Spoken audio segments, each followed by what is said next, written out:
Hello everyone. Welcome to our TVT Facebook page. As you know, we have started our crash course for the students who are going to appear in Matric Exam 2026. I am your English educator Kumari Pooja Ojha. In this series, we are going to learn our second chapter, Me and Ecology with ये है हमारा second chapter me and the ecology bit. जैसा कि मैं आपको पहले ही बता चुकी हूँ कि मैं सारे चैप्टर को आपको स्टोरी के फॉर्म में पढ़ाऊँगी, क्योंकि सभी बच्चों को स्टोरी बहुत ही अच्छी लगती है और स्टोरी जो है वो हमें लंबे समय तक याद भी रहती है। लेकिन चूँकि ये इंग्लिश का पेपर है तो इंग्लिश का पेपर एग्ज़ाम में इंग्लिश में ही आएगा, हिंदी में हमें सिर्फ समझना है। लेकिन at the end of the chapter हम सारे नोट्स को जो हैं, जो इम्पोर्टेंट पॉइंट्स हैं, उनको इंग्लिश में देखेंगे और उसको हम इंग्लिश में ही पढ़ेंगे, क्योंकि इंग्लिश एक लैंग्वेज है और किसी भी लैंग्वेज को सीखने का 4 स्टेप्स होता है: listening, speaking, reading and writing.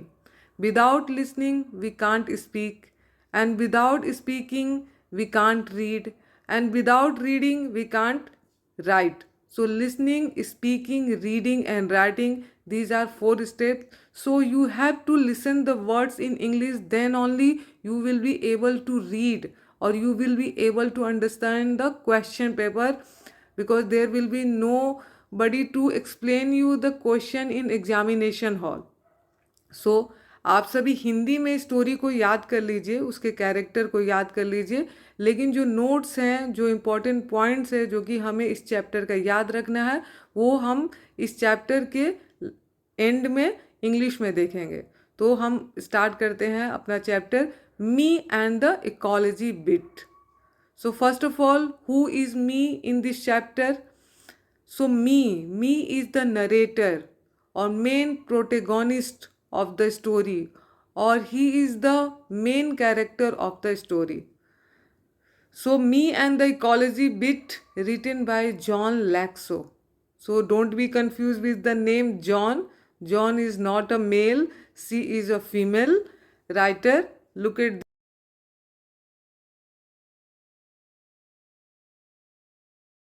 So Me is the narrator of this story. So narrator of this story is a young boy, school going boy. Age is not mentioned in the story. Age नहीं बताया गया है। और ecology means क्या होता है? It is not ecology, it's ecology. Ecology is a science that deals with the relationship between living things and the environment. So gym, जो कि स्कूल गोइंग बॉय है, और वो हमें बताता है इकोलॉजी के बारे में, लेकिन ये जो स्टोरी है वो सटायरिकल फॉर्म में दिया हुआ है। तो सटायर क्या होता है? यानी कि व्यंग।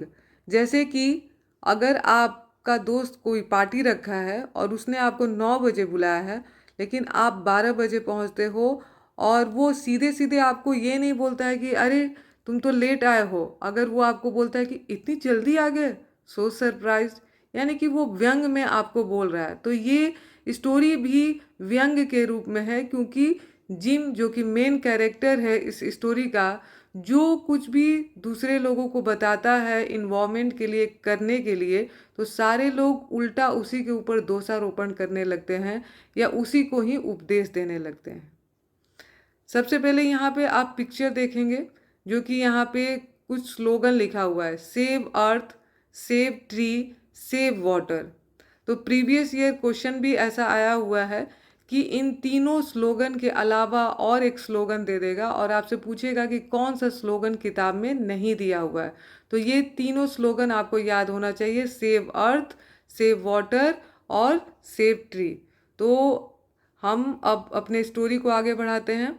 तो जिम, जो कि स्कूल गोइंग बॉय है, और वो अपने वीक डेज में paper route, I have a paper route, Jim कहता है कि I have this paper route. यहाँ पे पेपर रूट का मतलब किसी पेपर पे बना हुआ रास्ता या मैप नहीं है। पेपर रूट होता है कि पेपर घर घर बेचना। सुबह में स्कूल जाने से पहले जिम जो है वो सबके घर में पेपर बेचता है, और ये चीज़ उसके पिताजी भी अपने बचपन में किया करते थे।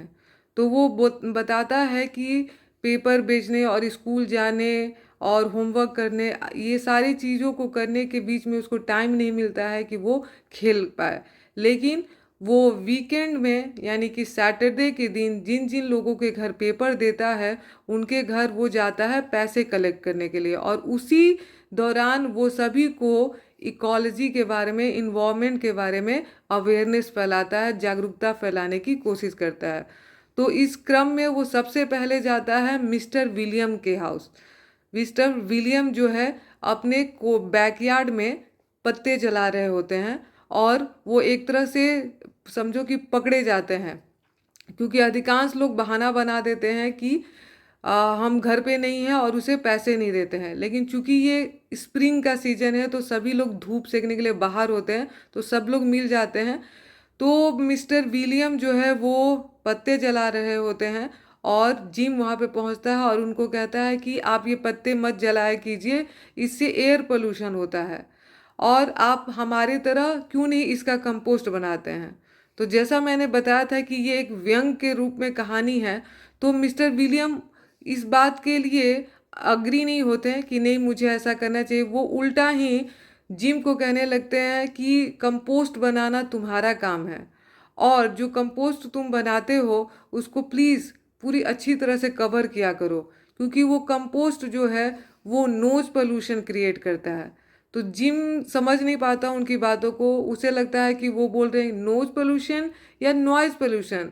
तो वो बोलते हैं no no, it's nose pollution, क्योंकि तुम्हारे कंपोस्ट से जो है वो बदबू आती है और वो पूरे रास्ते को बदबूदार बनाती है। तो बेचारा जिम जो है वो दुखी हो जाता है, और वो मिस्टर विलियम को समझा नहीं पाता, और आगे नेक्स्ट जो है मिस ग्रीने के घर जाता है।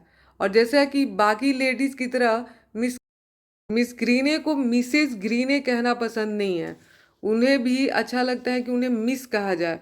जब वो मिस ग्रीन के घर पहुंचता है तो वो देखता है कि मिस ग्रीन जो है वो हर वीकेंड में वो कहीं ना कहीं घूमने जाती हैं, और वो अपना कूड़ा कचरा जो गार्बेज बैग है उसको ऐसे ही दरवाजे पे छोड़ के जाती हैं, अपने लॉन में छोड़ के जाती हैं, और पूरे दिन वो पड़ा रहता है, पूरे वीकेंड में वो ऐसे ही पड़ा रहता है। तो वो उनसे बोलता है कि, और जैसे ही वो उनके पास पहुंचता है तो मिस ग्रीने जो हैं वो कहती हैं जिम को कि तुमने जो च्युइंगम है वो फेंक रखा है उसको उठाओ, और उठा के इस प्लास्टिक बैग में डाल के फेंको। कि क्या तुम्हें किसी ने सिखाया नहीं कि इस तरह से फेंकना नहीं चाहिए किसी गम को। तो इस पे जिम को गुस्सा तो आता है, लेकिन वो उसको उठा के और डस्टबिन में डालता है। साथ ही साथ वो बोलता है कि आप जो ये पेपर है, पुराने पेपर जो है उसको मिस ग्रीने अपने गार्बेज के साथ रखती हैं। तो जिम कहता है कि इसको आप अलग से क्यों नहीं रखती, बच्चे आके इसको लेके जाएंगे, स्कूल के बच्चे। तो मिस ग्रीने उसको रिटर्न में कहती हैं कि तुमने ये तो पहले भी बोला था, लेकिन कोई आया नहीं इसको ले जाने के लिए, और ये क्या, तुम्हारा कुत्ता जो है वो ऐसे ही खुले में घूमते रहता है। और मिस्टर विलियम बता रहे थे कि वो आके मेरे गार्डन को, मेरे लॉन को खोद दिया, गड्ढा कर दिया, और सारे गार्बेज को मैसअप करते इधर उधर फैला दिया है, गंदा कर दिया है। तो क्यों नहीं तुम उसको बांध के रखते हो। बेचारा वे जिम जो है फिर वहाँ से भी निराश होता है। वो मिस ग्रीने को समझा नहीं पाता है कि हाँ कुछ इन्वायरमेंट के लिए कीजिए, कुछ इकोलॉजी के लिए कीजिए, और वो टायर्ड होके वो नेक्स्ट मिस्टर जॉनसन के घर पहुंचता है। और मिस जॉनसन जो हैं, मिस्टर जॉनसन उस समय पोस्ट ऑफिस जाने वाले रहते हैं, और वो बहुत ही हड़बड़ी में रहते हैं, अपनी कार निकालते हैं। तो जिम कहता है कि मिस्टर जॉनसन, पोस्ट ऑफिस तो 2 ब्लॉक ही आगे है, तो आप कार का क्यों प्रयोग कर रहे हैं। आप कार के प्रयोग करने से एयर पोल्यूशन होगा, साथ ही साथ ऑयल लगेगा, तो आप पैदल भी जा सकते हो। लेकिन मिस्टर जॉनसन इस बात के लिए अग्री नहीं होते हैं, और उल्टे जिम को कहने लगते हैं कि अभी अभी तुम जिस रास्ते से आए हो तो देखो वहाँ पे एक पौधा था, वो मर गया। तो जिम देखता है कि यहाँ कहाँ कोई पौधा था, तो वो उसको व्यंग के तौर पे कहते हैं कि तुम जो शॉर्टकट करके इधर आ रहे हो, तुम्हारे आने के क्रम में बहुत सारे पौधे जो हैं वो मर जाते हैं, तुमने इन्वायरमेंट को ख़राब किया है। उसके बाद वो मिस्टर जॉनसन कहते हैं कि तुम जो पूरे दिन गर्मी के दिनों में मोटर बाइक और स्नो बाइक ठंडी के दिनों में चलाते रहते हो, तो उससे क्या एनर्जी वेस्ट नहीं होती है?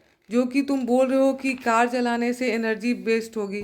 बेचारा जिम जो है वो उदास होके अपने घर आता है, और जब घर वो पहुंचता है तो देखता है कि उसकी मम्मी जो है वो मिक्सर चला रही होती है। और जिम अपनी मम्मी को कहता है कि मम्मी तुम इलेक्ट्रिसिटी वेस्ट कर रही हो, तो तुम ये चीज़ तो पुराने जो एग बीटर है उससे भी कर सकती हो। उसकी मम्मी भी उसको व्यंग के तौर पे कहती है कि मैं ये इलेक्ट्रिसिटी वेस्ट कर रही हूँ, तो कौन है जो कि चौबीसों घंटे टीवी देखते रहता है, तो क्या उसमें इलेक्ट्रिसिटी वेस्ट नहीं होती है? बेचारा जिम थक हार के परेशान हो जाता है, और वो कहता है कि अब मैं किसी से भी ये इकोलॉजी के बारे में बात नहीं करूँगा, इन्वायरमेंट प्रिजर्वेशन के बारे में किसी से बात नहीं करूँगा, क्योंकि सभी लोग उपदेश तो देना चाहते हैं लेकिन कोई भी इकोलॉजी के बारे में कुछ करना नहीं चाहता सिवाय मेरे। इस पे स्टोरी एंड हो जाती है। तो हम कुछ इम्पोर्टेंट फैक्ट्स हैं जिसको देख लेते हैं इस चैप्टर से।